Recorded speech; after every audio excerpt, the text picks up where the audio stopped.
বাটুত কৈছে নেহৰ বহাগৰ বিহুতি ঐ নেপাতি কেনে কৈ থাকো। সৰুৰে পৰা শুনি অহা এই যোজনা ফাঁকিয়ে যেন আমাৰ প্ৰত্যেকজন অসমীয়াৰ মনৰ কথা কৈ যায়, নহয় জানো? নমস্কাৰ, মই পূৰ্বালিমা ভূঞা, এই বিদ্যালয়ৰ শিক্ষয়িত্ৰী। আজি নৰ্থ ইষ্ট পাব্লিক স্কুলে আয়োজন কৰা এই প্ৰাক ৰঙালী বিহু অনুষ্ঠানলৈ আপোনালোক সকলোকে আমন্ত্ৰণ জনাবলৈ পাই মই অত্যন্ত সুখী অনুভৱ কৰিছোঁ। আজিৰ এই অনুষ্ঠানত উপস্থিত আমাৰ শ্ৰদ্ধাৰ অধ্যক্ষ মহোদয়, আমাৰ মৰমৰ প্ৰধান শিক্ষয়িত্ৰী মহোদয়া, পৰম শ্ৰদ্ধাৰ পিতৃ মাতৃসকল, মোৰ মৰমৰ সহকৰ্মীবৃন্দ আৰু অতিকৈ মৰমৰ আমাৰ ছাত্ৰ ছাত্ৰীসকল,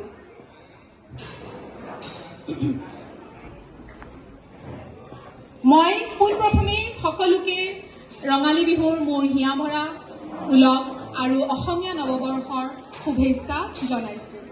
চ'তৰ শেষত অহা এই বহাগ মাহটোক আদৰিবলৈ প্ৰকৃতিও যেন খুব আদৰেৰে আগ্ৰহেৰে ৰৈ থাকে।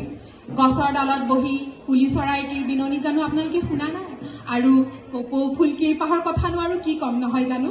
প্ৰত্যেকজনী নাচনীয়ে যেন সেই কপৌ ফুল পাহৰ আশাতেই ৰৈ থাকে, কেতিয়া ফুলিব আৰু আমি কেতিয়া খোপাত গুজি নাচিবলৈ ওলাই যাম। আহকচোন এই প্ৰকৃতিৰ বিনন্দীয়া ৰূপক আদৰি আজি আমাৰ এই অনুষ্ঠান আৰম্ভ কৰোঁ। মই পোনপ্ৰথমে আমাৰ অধ্যক্ষ মহোদয় আৰু আমাৰ মৰমৰ প্ৰধান শিক্ষয়িত্ৰী মহোদয়া, আমাৰ মুখ্য প্ৰধান শিক্ষক মুকুল কলিতা ছাৰ আৰু আমাৰ শিক্ষয়িত্ৰী বৰ্ণালী মেমক মই আমাৰ প্ৰকৃতিক আদৰিবলৈ অনুৰোধ জনালোঁ। ছাৰ।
বিহুৰ শুভেচ্ছাই আমাৰ সকলো শিক্ষক। এতিয়া মই প্ৰিয়ংকা গগৈ নামক আন এখনি ফুলাম গামোচাৰে আমাৰ প্ৰধান শিক্ষয়িত্ৰী মহোদয় ৰঙালী বিহুৰ শুভেচ্ছা জনাবলৈ ধন্যবাদ দুয়োগৰাকীলৈ। A hearty good morning, respected elders, distinguished guests, and dear friends. I am delighted to welcome you all to this auspicious celebration of Rongali Bihu, the festival that embodies the spirit of joy, renewal, and cultural heritage. Rongali Bihu marks the beginning of the Assamese New Year, heralding the arrival of spring and the promise of new beginnings.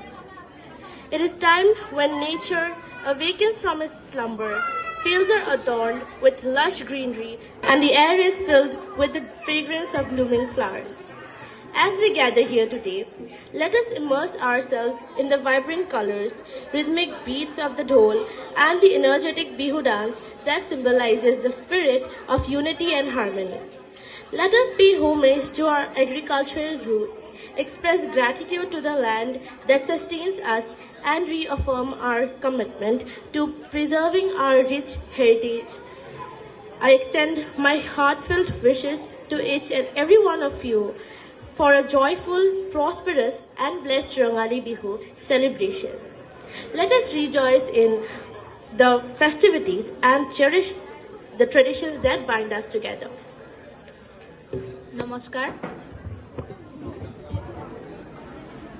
Bohag মাথো এক ঋতু নহয় নহয় বহাগ এক মাহ অসমীয়া জাতিৰ আয়ুস ৰেখা বহাগ বিহুটি আমাৰ সকলোৰে আদৰৰ আৰু চেনেহৰ আজি নেপছৰ বাকৰিত উপস্থিত ৰাইজলৈ মই নিশ্চিতাই নেপছৰ সকলো ছাত্ৰ ছাত্ৰীৰ তৰফৰ পৰা আগন্তুক ৰঙালী বিহুৰ উপলক্ষে শুভেচ্ছা জ্ঞাপন কৰিব প্ৰকৃতিৰ নহাই চলাই বহাগীক আদৰিবলৈ সাজু হোৱা খন্তিতে গাঁৱৰ ডেকা গাভৰুৱেও বিহু বুলি এপাক হেঁপা পলুৱাই বিহুনাম জোৰে বাৰীৰ ঢাপৰ ফুলি কেতেকী কান্দোনৰ মাজেৰে বাপতি সাহস বিহুৱে আজি পদূলি ভুমুকি মাৰে আৰু অসমীয়া জাতিৰ মন প্ৰাণ ভৰাই তুলিব এই উদ্দেশ্যে আজি নেপছৰ পদূলিত বহাগী উদযাপনৰ বাবে উপস্থিত হৈছোহি সেয়ে এই অনুষ্ঠানটি আৰম্ভ কৰাৰ বাবে প্ৰথমে মই আমাৰ নাৰ্চাৰী শ্ৰেণীৰ কণ কণ ভাইটি ভণ্টিসকলক এটি বিহু নৃত্য প্ৰদৰ্শনৰ বাবে উপস্থিত হ'বলৈ অনুৰোধ জনালোঁ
Bihu ke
বিহুৰ আন্তৰিক শুভেচ্ছা জ্ঞাপন কৰিছোঁ। লগতে অভিনন্দন জনাইছোঁ। অহাকালি ঈদৰ কাৰণে মই সকলোকে আন্তৰিক শুভেচ্ছা জ্ঞাপন কৰিছোঁ। যাতে এই ঈদে আমাৰ সমাজত ভাতৃত্ববোধ সকলোকে লৈ আনে, যাতে আমাৰ মাজত মিলা প্ৰীতি থাকে, যাতে সুখ বাৰ্তা কঢ়িয়াই আনে, তাৰেই কামনা কৰিছোঁ। আৰু এই ৰঙালী বিহু আজি যি আমাৰ অনুষ্ঠান আৰম্ভ কৰা হৈছে, প্ৰি ৰঙালী বিহু চেলিব্ৰেশ্যন, খুব ভাল লাগিছে দেখি। আটাইবিলাক ইমান ধুনীয়াকৈ আহিছে, ল'ৰা ছোৱালীবিলাক, ইভেন আমাৰ শিক্ষক শিক্ষয়িত্ৰীসকল ইমান ধুনীয়াকৈ আহিছে। ইভেন আপোনালোকৰ উপস্থিতিয়ে আৰু ইয়াক সুন্দৰ কৰি তুলিছে। গতিকে আশা ৰাখিছোঁ আজিৰ এই অনুষ্ঠানখন খুব ধুনীয়াকৈ পাৰ হৈ যাব, আপোনালোকে উপভোগ কৰিব।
অষ্টম শ্ৰেণীৰ ছাত্ৰী আজি আহিবলগীয়া বহাগ মাহৰ বিহুটিক আদৰিবৰ বাবে দুআষাৰ ক'বলৈ ওলাইছোঁ।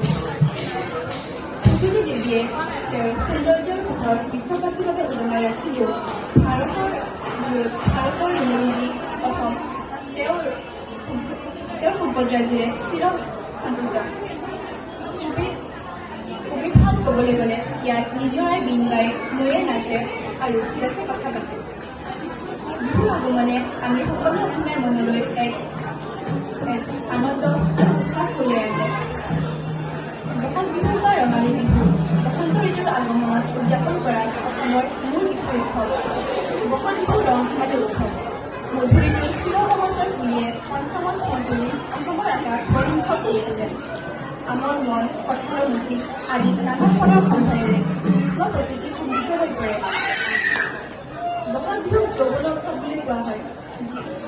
এই বিহুত ডেকা গাভৰুসকলে বিহু পাতে আৰু ইয়াৰ মাজতেই নিজৰ জীৱনসংগী বিচাৰি উলিয়ায়। বছৰে বছৰে চলি অহা এই উৎসৱ আৰু প্ৰথা সংস্কৃতিসমূহ সমানেই দৰকাৰী আৰু মূল্যৱান।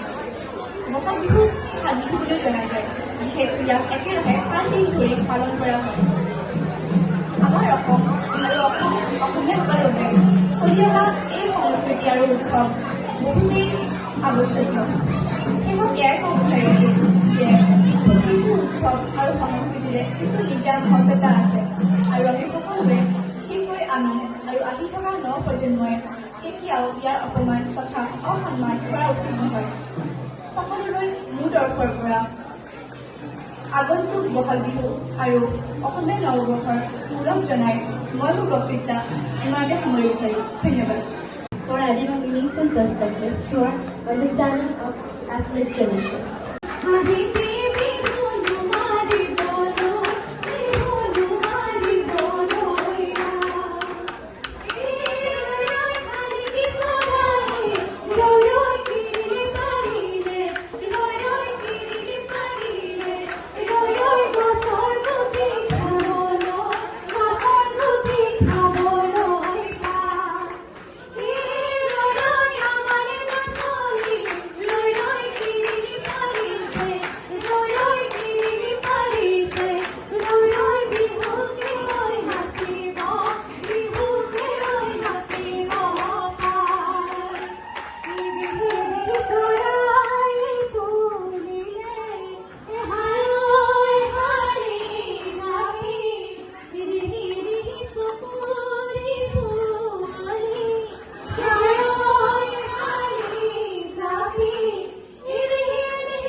উপস্থিত থকা আমাৰ বিদ্যালয়ৰ প্ৰধান অধ্যক্ষ মহোদয়, মাননীয় প্ৰধান অধ্যাপিকা মহোদয়া, মাননীয় অভিভাৱকবৃন্দ, লগতে মোৰ সহকৰ্মী শিক্ষক শিক্ষয়িত্ৰীসকল আৰু মোৰ অতিকৈ মৰমৰ ছাত্ৰ ছাত্ৰীসকল।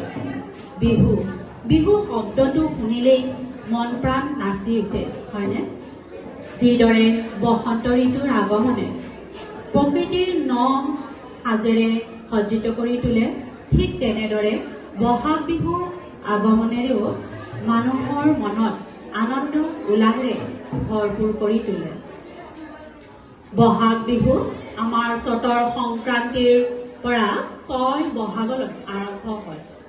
এই 7 দিন জুৰি বহাগক বা বিহু আমি 7 বিহু বুলিও কওঁ।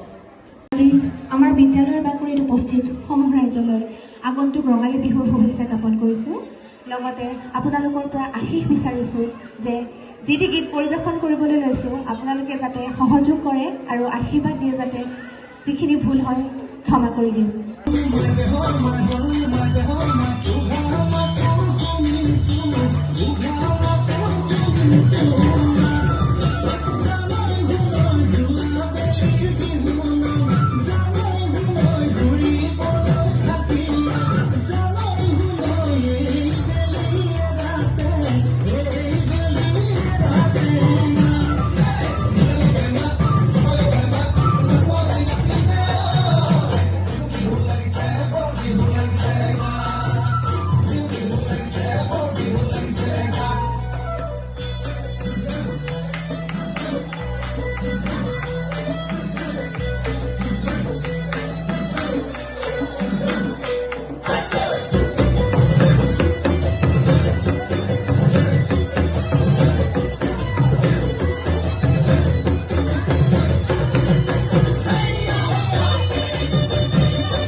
ঘুৰে ঠিকান হতে পাতি হাত